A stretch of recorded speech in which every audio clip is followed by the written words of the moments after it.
Hello everyone, welcome back to my channel. Today I want to talk about something a little bit more serious than I usually do, but it's something that's been, wearing on my spirit, on my mind lately, and I tried to keep silent about it, but I knew eventually one day I just had to speak out, and today is that day.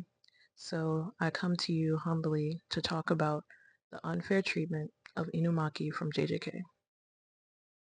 But basically, a while ago, I made this TikTok talking about how I was upset that JJK, the manga, was ending without us ever really getting a true backstory for Toge, and just how like Gege created this like cool and interesting character just to cast him to the side by the end of the story. And it resonated with quite a few people. And it like recently it's been getting a little bit more traction. So it inspired me to just make a full fleshed out video, I guess expanding on my thoughts that I made in that video. So I'm basically here as a Toge stan, basically wondering what the hell happened with his character and complaining about all the things that he deserved that he didn't get.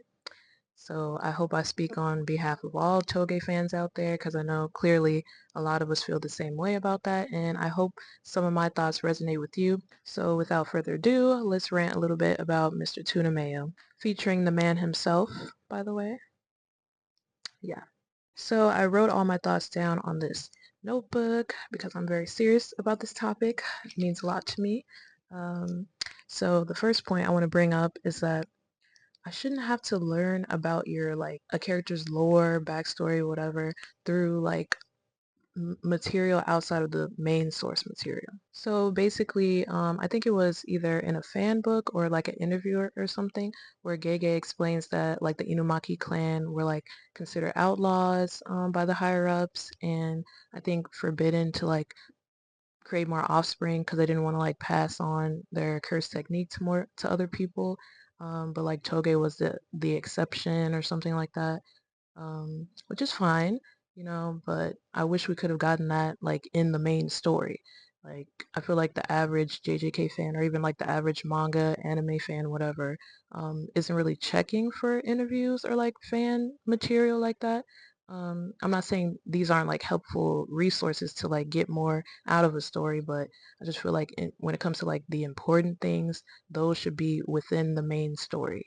And I feel like it was weird for that, like for him specifically, not to have that in the main story, considering he's not just like a random side character. Like he was introduced into the story as like this cool, interesting character with this cool technique. So obviously people were bound to want to know more about him, more about his background, like the limitations of his technique, which we do get a little bit in the story, but I don't know. I feel like it could have been more, like compared to how other characters were handled. I feel like he definitely got the short end of the stick, and it makes me mad because, like I said, he was introduced as this like cool, interesting character, interesting design, everything, and just the story, like his story as a whole, kind of fell flat in my opinion. And then speaking of him having like a cool technique, cool design and stuff, it's really a shame that he never got like a volume cover. Like ever. Like we have some characters that literally got more than one. Obviously they're more important to the story, but regardless, I just feel like he deserved one. Especially if it was in like the JJK Zero design. I feel like that would have been so cool. Like tell me that wouldn't have ate. If someone wants to draw like a fan-made version of like a potential cover for him, please do. 'Cause I just feel like the missed potential, like, it's just so sad. It hurts me, y'all. It really does. He really deserved that cover. I don't care what nobody says, especially when you put him beside like other characters that did less than him in the story, like impacted the story in like a lesser way, and still got a cover. Like, not gonna name names, but definitely a few of those covers were not needed and could have been replaced by him. But alas. Then on to my next point. Literally each one of his peers got like a backstory, their childhood shown, and just like in general their individual stories wrapped up nicely, except for him. So like obviously JJK Zero was Yuta's story, and then throughout the story we get to learn about Maki and everything she went through, and then even fuck as Panda gets a fully fleshed out story. And what does Toge get? Nothing, virtually nothing. It's just not fair, guys. Like, he's a second year too. Is he not a second year? Does he not get second year treatment like everyone else, but the fucking panda does? It makes no sense. Even as far as like Modelo, the spinoff or whatever, and skip this part if you're not caught up or you don't know what's happening with that. Um, but basically, like the premise obviously is about Yuta and Maki's grandkids. Like they're the protagonists or whatever. Um, there's like no mention of Toge in any of it. At the end of JJK, like the epilogue pages we got or whatever, we learned that like Panda has regressed to the point of basically inactivity. Like he gets locked away in a storage room for the rest of his days. That whole thing.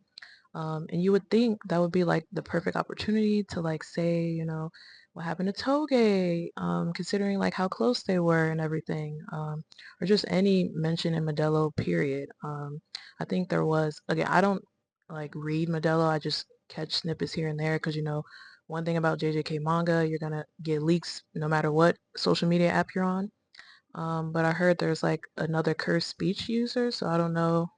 Maybe that has something to do with the Inumaki clan, but regardless, it wasn't like a proper Toge mention, which I was mad about. I'm like, are we just gonna never mention him again in the future? I'm pretty sure like all the other characters get mentioned in Modelo or like again in the epilogue in one way or another. It's just not fair. Really, like it gets to a point, I don't know, like Gege, we know you hate Inumaki, but give us something, anything. Also, side note, I'm pretty sure in an interview, Gege literally said he didn't like after like a character fan voting thing happened, and Toge got like fourth place or something. He was shocked that Toge even had fans. He's like, basically, what do you guys find interesting about him? Which is ridiculous. Like, this is your character. What do you mean? This man stresses me the hell out. But moving on. So I also don't get how like more thought isn't put into his character or whatever, considering the fact that he was literally so helpful throughout the story for multiple characters, even the quote unquote heavy hitters of the story. Like he literally saved Megami's ass twice. The fight with Kamo and then his fight with Toto. When Yuta first came to the school, he helped him with his sorcerer training, and also the fight against Geto. He helped unseal Gojo, using his technique. Like he's just been so useful in so many different areas of the story. Even the freaking everybody versus Sukuna fight, Yuta used his technique. So, like to say that he's not like he doesn't deserve to get more than what he was given, it's just weird in my opinion, considering how helpful he's been throughout the story for so many like major characters. Like I said before, he's not like just some random character. Like I'm not trying to give I don't know, Ijichi props. No shade Ijichi, but like he pulled his weight in the story and he deserves better. He deserves acknowledgement. You know, fully fleshed out story, background information, just more content of him, really. And certainly more than a freaking panda. And yes, he's gonna keep catching strays. Like, it's ridiculous. He's a panda. Mm. And then lastly, this point is kind of not as like convincing as the others, but still I want to mention it. He just has like overall good chemistry with the rest of the cast. I feel like no matter who he's paired up with, um, like the story flows nicely. He literally bonds with each and every one of the students. First year, second years, like he's just cool. He's that one guy that's cool with everybody. Like he all he wants to do at the end of the day is help his friends out any way that he can. Add a little bit of comic relief when it's the time for it. And obviously, like I said, with the fights, he's very helpful with the fights. So he just he meshes well with the others. And again, it brings me back to the question of why he's not brought up later in the story, considering he was close with everyone, especially Panda. Like him and Panda were damn near best fucking friends. I just don't get why they wouldn't mention him when the topic of Panda comes up. Like it just makes sense. I don't know. Like did Toge just disappear when he got older? I don't know. I would like to know if he did. Just anything, any information. I will take anything. Oh, I also forgot to mention how he was freaking sidelined for no reason for a big chunk of the story. Like, I know he got his arm cut off in Shibuya, which, whatever, like, I would want to see that. I know, obviously, I don't want to see him in pain, but, like, I would have liked to seen it instead of it just being, like, told to us through that one flashback. But yeah, I really would have liked to see him be a part of Culling Games arc. Same thing goes for Nobara and Tota, of course. just sidelined for no damn reason. Like I know we got to see other characters like get their moment, but like Toge could have done something during Coming Games. I really feel like that was a missed opportunity. And like even post Shibuya, I feel like his character in general just gives like side character, like comic relief, like oh yeah, to the mayo. Like he doesn't really do anything monumental, and which is weird considering how like he basically came out the gate swinging with like Shibuya and prior to that. But you know, it's just the life of Gege's one of Gege's least faves, unfortunately. But yeah, those are all my thoughts about the mishandling of Toge, in my opinion. I just think he's a great character with a great design, great potential. I hate the word potential; it's a triggering word in the JJK fandom because y'all get. Mm. But yeah, he just had a lot of potential and deserved more and deserved better treatment as a character. But that never stopped me as a fan, you know, like I will always love this little guy. And clearly so many other people feel the same way. And even though we didn't get everything that we wanted out of his character, there's still enough to go, you know, make fan works of, because there's plenty of that out there, which is good, you know, when the author doesn't deliver like they should. But anyways, Toge, you will always be important and special.